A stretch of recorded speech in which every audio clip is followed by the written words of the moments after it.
What is up, everyone? It is Diecastbuffet here again. Guys, we're going to be previewing the 2025 NASCAR Cup Series season. We're going to be talking about the schedule, the changes, and what I personally think about the season, and even some of the broadcast elements that are changing in 2025. 2025 is probably going to be one of the weirdest years in NASCAR history. Why? Because of so much changes. The whole schedule's got a ton of changes. The whole broadcasting experience from practice and qualifying. There's a lot of new stuff in the sport. We're going to be breaking it down in this video. So give it a huge thumbs up. Let's hop to it. A couple of quick notes here is that there's two new broadcast partners for the 2025 NASCAR season. And I'm going to try to really highlight that as we talk about some of my personal opinion. Not that my opinion matters, but some of the more interesting notes on the schedule and what I honestly think. Amazon, and then you have Paramount Plus / TNT or whatever they're doing there. We'll be talking about all this stuff, so we're going to go ahead and kick it off. First big change of 2025 is going to be the Busch Light Clash going from LA to Bowman Gray. Now, I'll be the first one to tell you, I've never watched a race at Bowman Gray. I've heard it's actually pretty cool, so maybe it will be. I don't know. I imagine with it being a very short track, the next-gen cars, if you can convince the drivers to just race like a demolition derby, I'm sure they'll make it interesting. But if it's anything like the North Wilkesboro All-Star Race or the LA Clash, temper your expectations, unfortunately. So I'm curious to see how it plays out. Hopefully it's a demo derby. Hopefully a lot of people show up.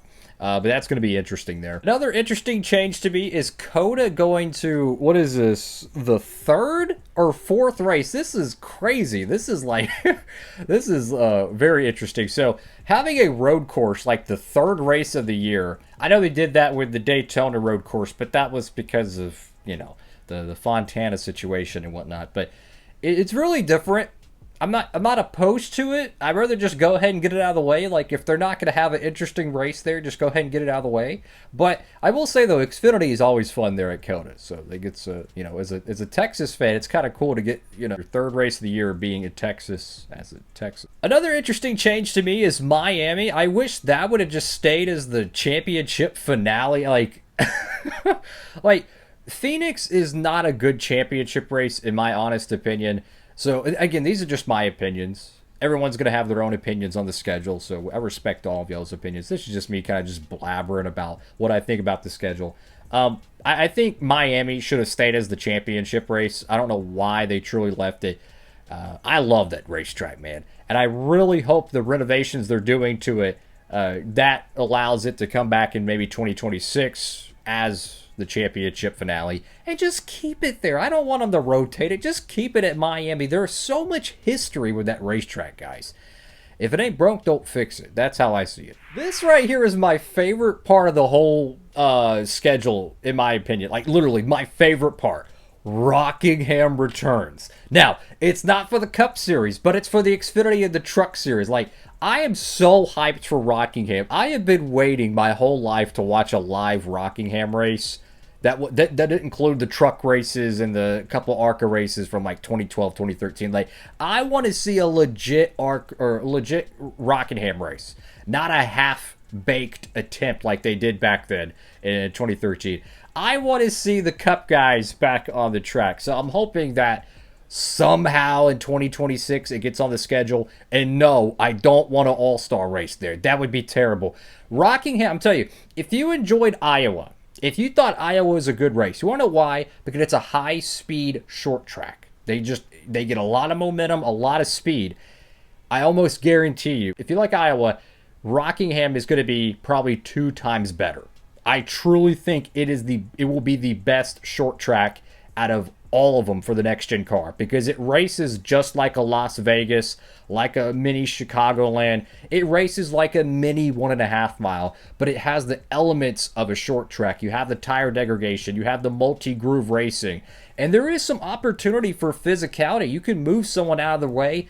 The track is very banked, so if you hit someone on the bottom, they can go up, and it doesn't destroy their race car, and you make the position. So the truck race, the ARCA race, and the Xfinity race at Rockingham, it's right there with the Daytona 500 with me. Like, that's how big of an event it is for me. I'm so happy for that track. So Fox loses the Coca-Cola 600. Their final race is going to be the All-Star race.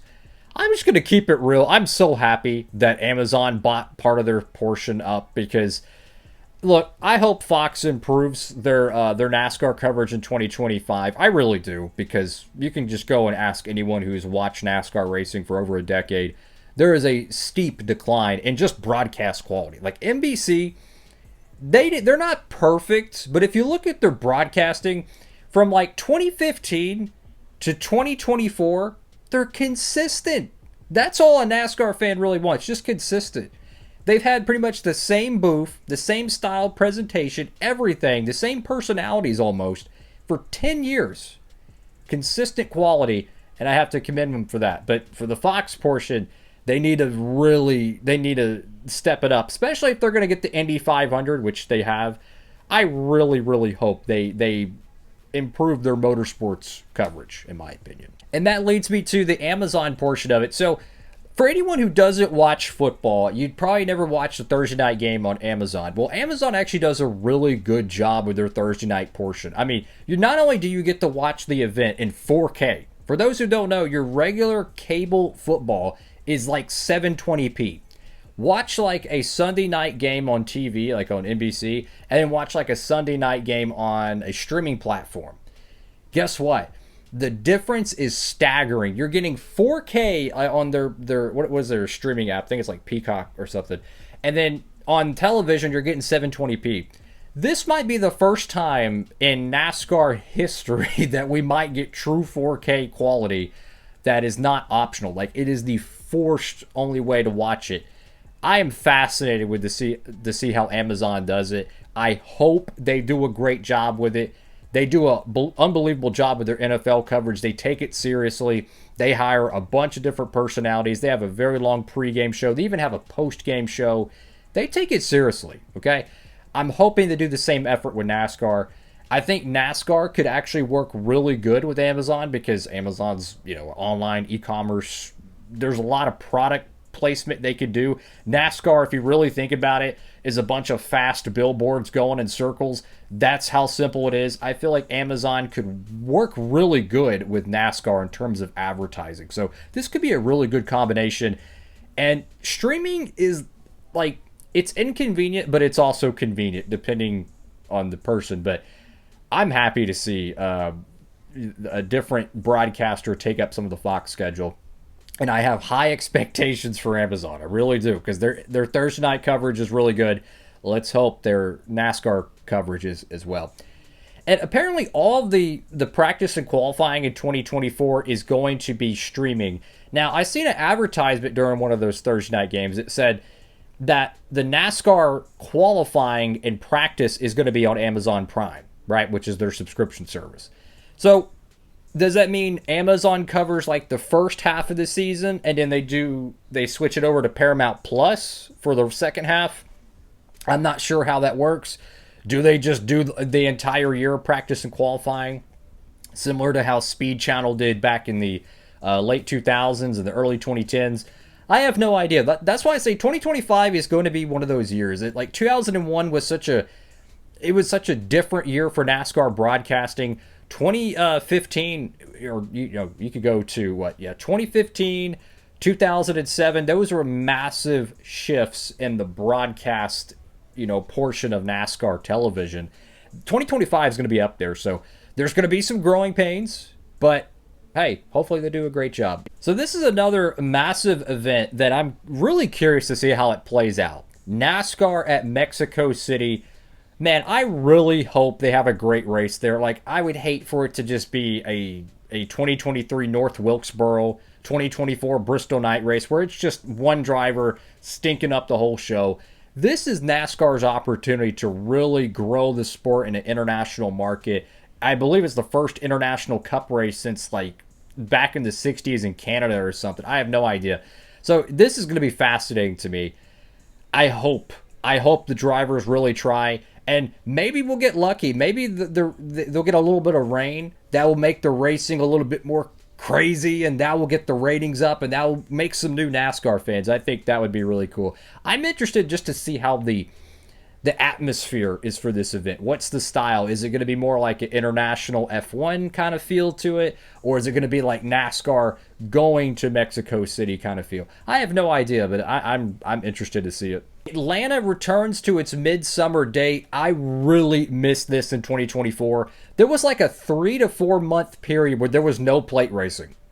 It sucked. So, fortunately, they filled the gap again, and now Atlanta is our super speedway kind of Daytona bootleg version in midsummer. So that's good to see that back. Dover is going to be in July, which is the first time I think since August it was that late, which was 2020. Like it was like because of the the pandemic, they had it like August, the doubleheader. So Dover traditionally for like 1,000 years was the last weekend of May or the first weekend of June, and then it was like September 20th, give or take. So interesting stuff. The way that the schedule is going to be, you're going to have like first 5 races on Amazon, and the next 5 races are going to be on TNT.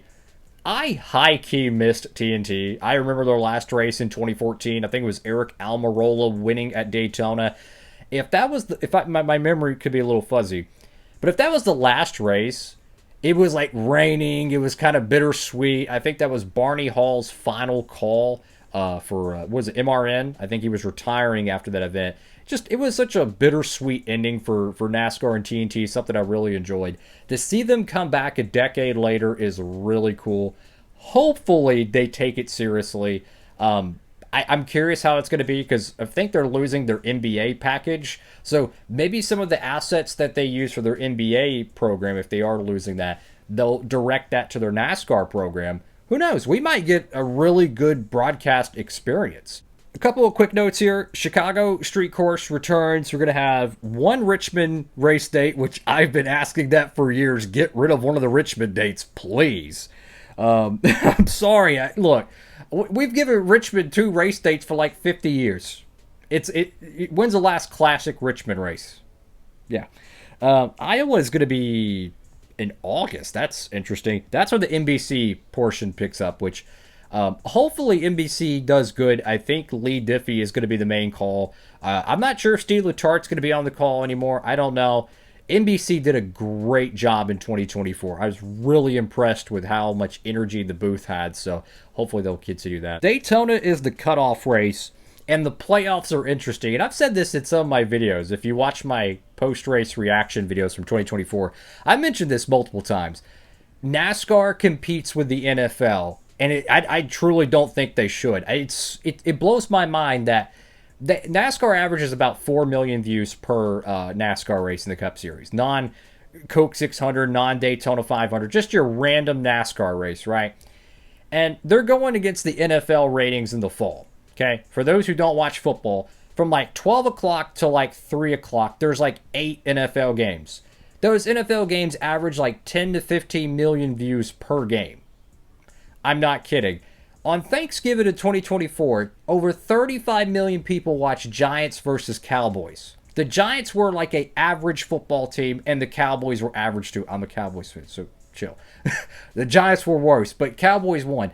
So basically, 2 teams that didn't have a snowball's chance at the playoffs got 35 plus million people to watch.